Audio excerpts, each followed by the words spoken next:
안녕하세요. 저는 여러분의 고등학교 한국사에 대한 궁금증을 해결해드릴 꾹쌤입니다. 오늘은 30번째 시간으로 박정희 정부의 활동과 민주화를 위한 노력에 대해 공부해보는 시간을 가져볼게요.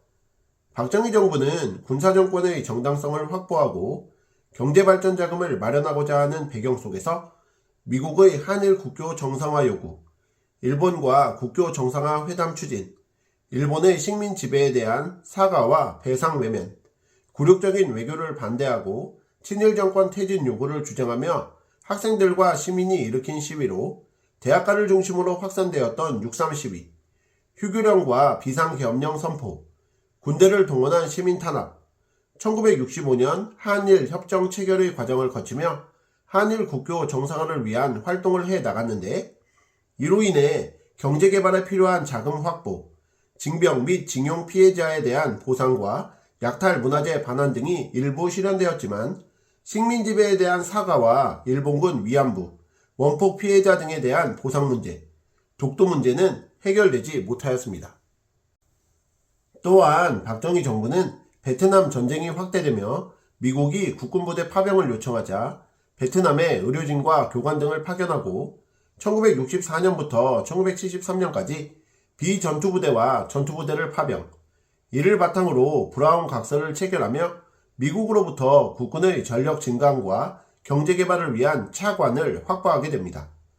베트남 파병으로 베트남 참전 군인과 기술자의 송금, 베트남으로의 수출과 군납, 베트남 재건을 위한 건설 및 용역 참여 등이 이루어져 수입이 크게 늘어나 경제 성장의 토대가 마련되었고, 한미 동맹 관계를 유지할 수 있었으나 파병 군인들의 희생, 미군이 베트남 전쟁에서 나무숲을 제거하기 위해 사용한 제초제로 인체에 치명적인 다이옥신이 함유되어 베트남 참전 군인들이 후유증으로 고통받는 고엽제 피해, 한국과 베트남의 혼혈인인 라이따이안 문제 등의 한계도 존재하고요. 경제개발 계획의 성과가 나오고 청와대 무장 게릴라 습격과 미국 해군 장교와 민간인 80여 명을 태운 미국 첩보함 푸에블로우가 북한에 납포된 사건으로 남북한 사이의 긴장이 고조되는 배경 속에서 대통령 3회 연임을 허용하는 개헌이 추진되자 야당 의원과 학생들이 3선 개헌 반대 시위를 전개, 전국으로 확산되었으나 여당 의원들만으로 개헌안이 통과, 1971년 제7대 대통령 선거에서 박정희가 당선되게 되고, 총선에서는 야당, 재야인사, 학생운동 세력 간의 연대가 이루어져 야당인 신민당이 국회 과반 의석을 차지하게 됩니다.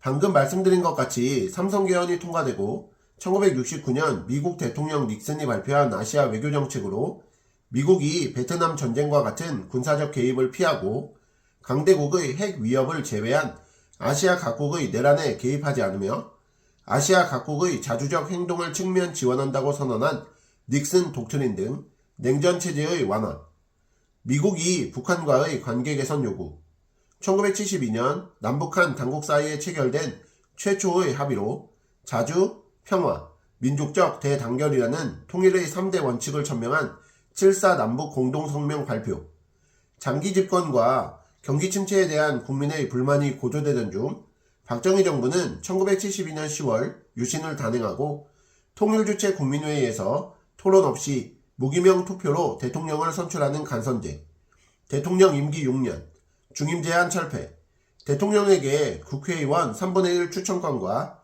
국회 해상권, 국민의 자유와 권리를 제약할 수 있는 긴급조치권을 부여한 유신헌법을 제정하였는데, 이에 1973년 김대중 납치 사건을 계기로 장주나 백기환 등이 개헌 청원 서명운동, 대학생의 악법 철폐 시위 등이 전개되게 되고, 정부는 긴급조치를 발표하고 유신반대 투쟁을 벌였던 전국민주청년학생총연맹의 배후조정 세력으로 인민혁명당 재건위원회를 지목, 이를 북한의 지령을 받은 남한내 지하조직이라고 규정하여 관련자를 처벌, 2차 인혁당 사건 등으로 탄압하게 됩니다. 이에 맞서 1974년 지학순 주교의 구속을 계기로 젊은 천주교 사제들이 정의구현 사제단을 조직하여 유신 독재 민주화 운동을 전개하고 1974년 언론 자유수호 투쟁, 1976년 3.1 민주구국선언 발표 등의 유신 반대 운동을 해나갔고요. 유신체제는 1978년 실시된 국회의원 선거에서 유신체제에 대한 불만이 표출되어 야당인 신민당이 여당보다 높은 득표율을 획득하고 제2차 석유파동으로 경제적 위기가 고조되면서 국민의 불만이 표출되던 중 1979년 가발 제조업체 YH무역의 폐업 조치에 항의하며 신민당사에서 농성하던 여성 노동자가 경찰의 강제 진압으로 사망하자 신민당 총재 김영삼이 정부를 강력히 비판하며 국회의원직에서 제명된 YH무역 사건, 부마 민주항쟁 등이 일어나게 되고 부마 민주항쟁의 진압 방법을 둘러싸고 박정희 대통령과 비서실장 차지철은 강경 진압을, 중앙정보부장 김재규는 온건한 대응을 주장, 권력층의 내분으로 결국 김재규가 박정희 대통령을 저격한 11.6 사태가 발생, 박정희 정부가 붕괴되며 무너지게 됩니다. 자, 이제 5.18 민주화 운동과 신군부 독재에 대해 알아볼까요? 통일주체 국민회의에서 국무총리 최규하가 대통령으로 선출되었으나 계속해서 민주화 요구가 확산되던 중 군부 내 비밀 사조직인 하나회 회원이었던 전두환, 노태우, 정호성 등의 신군부 세력이 12.12 군사 반란을 일으켜 정권을 장악, 계엄령을 유지하고 헌법 개정을 지연시키며 정치 개입을 본격화하자 학생, 민주세력이 신군부 퇴진, 비상계엄 철폐, 유신헌법 폐지를 요구하며 시위를 벌이게 됩니다. 이로 인해 비상계엄이 전국으로 확대되고 모든 정치활동은 금지되었으며 국회와 대학이 폐쇄되고 민주화 운동 세력과 신군부 반대 세력이 체포되었고요. 이후 1980년 5월 18일 광주에서 신군부의 비상계엄 확대와 휴교령에 반대하는 시위, 즉 5.18 민주화 운동이 일어나고 신군부가 공수부대를 투입, 분노한 시민들이 대규모 집회를 열자 계엄군이 시위대에 발포, 계엄군의 무차별 발포에 맞서 광주 시민들이 자발적으로 시민군을 조직하게 되고 계엄군이 언론 통제, 광주 외곽 봉쇄, 통신 차단 등의 조치를 취한 뒤 5월 27일 탱크, 헬기를 동원하여 시민군을 진압하게 됩니다.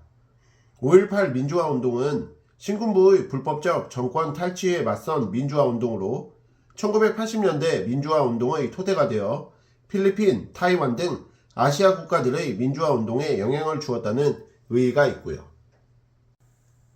신군부는 1980년 5.18 민주화 운동을 무력으로 진압한 후 국가보위 비상대책위원회를 구성하고 국정을 장악했으며 이를 통해 공직자 숙청, 정치활동 정화조치, 언론사 통폐합을 단행하였으며 시민 2만여 명을 검거한 후 이들을 특수훈련장에 보내 사회정화라는 명분으로 가혹한 훈련과 노동을 강요한 삼청교육대를 운영하였습니다.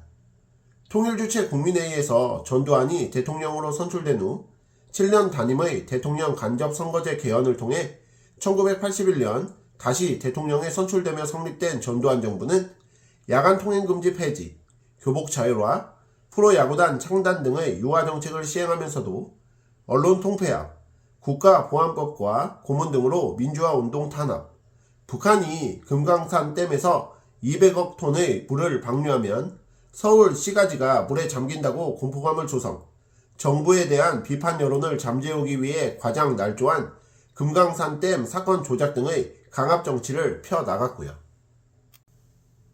자, 그럼 오늘 배우신 내용을 바탕으로 문제 풀어볼게요. 1번, 가에 들어갈 주장으로 적절한 것은 이라는 문제인데요. 일본해의 예속으로 직행하는 가, 농민, 노동자, 소시민의 피눈물을 밟고 서서 홀로 살쪄가는 매판성 악덕 재벌을 처형하고 몰수하라. 불법 상행위를 자행한 일본인 상사를 즉각 추방하라. 5월 군사정부는 5.16 이래의 부정, 부패, 독선, 무능, 극악의 경제난, 민족분열, 굴욕적 회담 등 역사적 범죄를 자인하고 국민의 심판에 붙이라. 5.16 이래 구속된 정치범을 즉각 석방하라. 학생연합회 1964. 제시된 자료는 굴욕적인 한일회담을 반대하는 한일 굴욕회담 반대 학생회의 주장이므로 가에는 굴욕적 한일회담의 즉시 중단을 요구하는 주장이 들어가야 해요. 그러므로 1번의 매국의 한일 굴욕회담을 전면 중지하라가 정답임을 알 수 있는데요. 2번의 자유민주의 헌정수호 대열에 빠짐없이 참여하라는 박정희 정부의 삼선개헌에 반대하여 삼선개헌 반대 범국민 투쟁위원회에서 주장한 내용이고, 3번의 경제입국의 구성은 근본적으로 재검토되어야 한다는 긴급조치 철폐와 박정희 정권의 퇴진을 주장하는 1976년 3.1 민주구국선언의 내용 중 하나입니까? 정답이 될 수 없어요. 4번의 공명선거에 의해 정부통령 선거를 다시 실시하라는 4.19 혁명 시기에 공명선거에 의해 정부통령 선거를 다시 실시하라고 주장한 내용이니까 정답이 될 수 없고, 5번에 군사 독재 정권에 대한 미국의 지원 처리를 요구한다는 5.18 민주화 운동 당시 일부 대학생들이 주장한 내용이므로 정답이 될 수 없습니다. 그러므로 1번 문제에 대한 정답은 1번이 되겠습니다. 2번 문제도 풀어볼게요. 다음 사건들을 배경으로 일어난 사실로 옳은 것은 이라는 문제인데요. 북한의 무장 게릴라가 휴전선을 뚫고 내려와 청와대를 습격하였다. 미국의 푸에블로우가 원산 앞바다에서 북한에 의해 납포되었다. 중앙정보부가 유럽에서 평화통일운동을 하던 작곡가 윤희상, 화가 이응로 등을 간첩으로 체포하여 압송하였다. 자, 1967년 국회의원 선거에서 정부가 삼선개헌에 필요한 의석 확보를 위해 대대적인 부정선거를 저질러 이에 대한 비판 여론이 거세지자 중앙정보부는 유럽에서 평화통일운동을 하던 작곡가 윤희상, 화가 이응로 등을 간첩으로 체포하여 국내로 압송하고 잔인한 고문수사를 벌이는 동백림 사건을 조작하였고, 1968년에는 북한 특수부대의 청와대 습격 사건과 푸에블로 납포 사건 등 북한의 도발이 이어지자 박정희 정부는 국가 안보를 강화하고 경제 개발을 지속하려면 대통령의 삼선이 가능해야 한다고 주장하였어요. 이에 학생 시위와 야당의 반대 투쟁에도 불구하고 여당 의원들은 1969년 삼선 개헌안을 통과시켜 박정희 장기 집권의 토대를 마련하였죠. 그러므로 1번의 삼선 개헌 단행이 2번 문제의 정답임을 쉽게 알 수 있겠습니다. 오늘의 마지막 3번 문제도 풀어볼게요. 피고인들이 비상계엄을 전국으로 확대하는 등 헌법기관인 대통령, 국무위원들에 대하여 강압을 가하고 있는 상태에서 이에 항의하기 위하여 일어난 민주화운동은 국헌을 문란하게 하는 내란 행위가 아니라 헌정질서를 수호하기 위한 정당한 행동이었음에도 불구하고 이를 난폭하게 진압해 그 역할을 수행하지 못하게 하였다면 이는 국헌 문란 행위에 해당한다. 자료에서 피고인, 비상계엄 전국 확대, 민주화운동은 헌정질서 수호를 위한 정당한 행동, 난폭하게 진압, 국헌 문란 행위 등을 통해 가의 피고인은 전두환, 노태우임을 알 수 있는데요. 전두환, 노태우 등 신군부 세력은 12.12 군사 반란을 일으켜 정권을 무력으로 장악하였으며 국가보위 비상대책위원회를 구성하여 국정을 총괄하였죠. 이를 바탕으로 보기를 살펴볼게요. 기억, 7.4 남북 공동성명을 발표하였다. 이것은 정답이 아니죠. 닉슨 독트린으로 냉전이 완화되자 1972년 박정희 정부는 북한과의 대화에 나서 자주, 평화, 민족 대단결의 통일 원칙을 명시한 7.4 남북 공동성명을 발표하였습니다. 니은 국가보위 비상대책위원회를 구성하였다. 이것은 맞죠? 디귿 12.12 군사 반란을 일으켜 권력을 장악하였다. 이것도 맞습니다. 리을 부마 민주항쟁에 대한 강경 진압을 추진하였다. 이것은 정답이 아니죠? 1979년 부마 민주항쟁이 일어나자 사건의 처리 방법을 두고 정권 내부에서 갈등이 벌어져 12.6 사태가 일어났고 결국 유신체제가 붕괴되게 된 거죠. 그러므로 3번 문제에 대한 정답은 니은과 디귿이 되겠습니다. 이상으로 고등학교 한국사 30번째 시간 박정희 정부의 활동과 민주화를 위한 노력에 대해 공부해 보셨는데요. 복습 열심히 하시고 다음 시간에 뵙겠습니다. 감사합니다.